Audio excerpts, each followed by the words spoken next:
This is Jim Emter, Van Ahn & Company, Alexandria, Minnesota, with their closing grain and livestock comments for August 31st, 2015.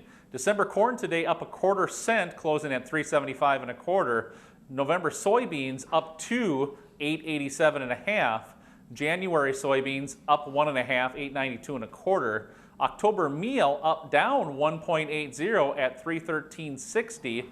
The December Chicago wheat up 1 1/4, 4.85. December Minneapolis wheat up 3, 514 1/2. And December Kansas City wheat up 4 1/4, 4.87 3/4.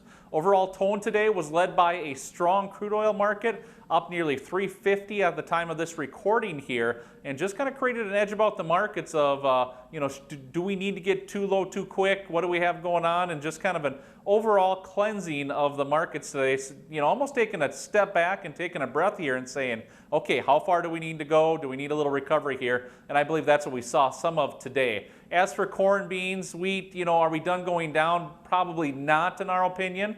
But are we at least slowing it to give us some confidence that these 350 corn price counts and 850 bean counts are, targets at least that if we want to keep pressing, we can, get to, and at least try to have some comfort that those may be near the lows. And I guess we're getting more confident as we approach these markets about that. Now, the bean crop has gotten bigger here over the last 4 weeks. There's no question about that. So if there's a little more of a negative market right now, we believe that's the soybean market in particular. But as for corn and wheat, if it wasn't for beans, I do think we'd be rounding out a bottom here. That bean market may drag on those two markets a little bit here, but would not be surprised over the next 2 to 3 weeks that some lows to be established here. And the big question mark then is, do we need to have harvest basis locked up? And we believe you do, along with 3 weeks ago when we were telling individuals to start locking up fall fuel needs, making sure they're in position, and we've watched the crude oil market rally nearly $10 since those recommendations. So quite the market, quite the volatility around.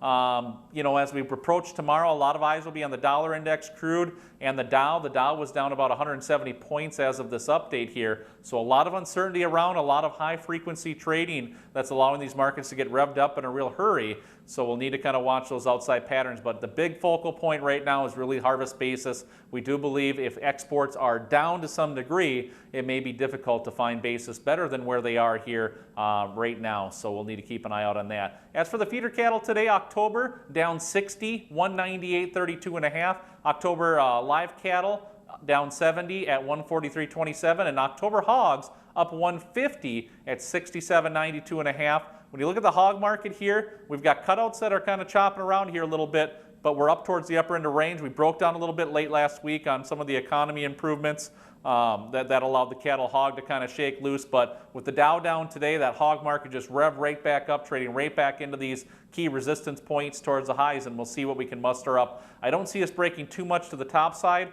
but maybe give it another $1 here of room for the hog market in the near term. As for the cattle market, stock market breaks down, cattle shows its true colors again, more of a negative tone long term for the cattle complex. Again, would not be surprised that it moved back to the 145, 146 type areas here, but going to be tough in our opinion to really kind of correct some of the damage that has already been done and a little more of a negative bias here as we work ahead. Important for end users to look to get corn needs covered to some degree, and also important between that 45 to 48 range, 145 to 148 off those October lives to get some marketing established. This has been Jim Emter, Van Ahn & Company, Alexandria, Minnesota. Trading in futures and options involves risk of loss and is not suitable for all producers. Past performance is not indicative of future results.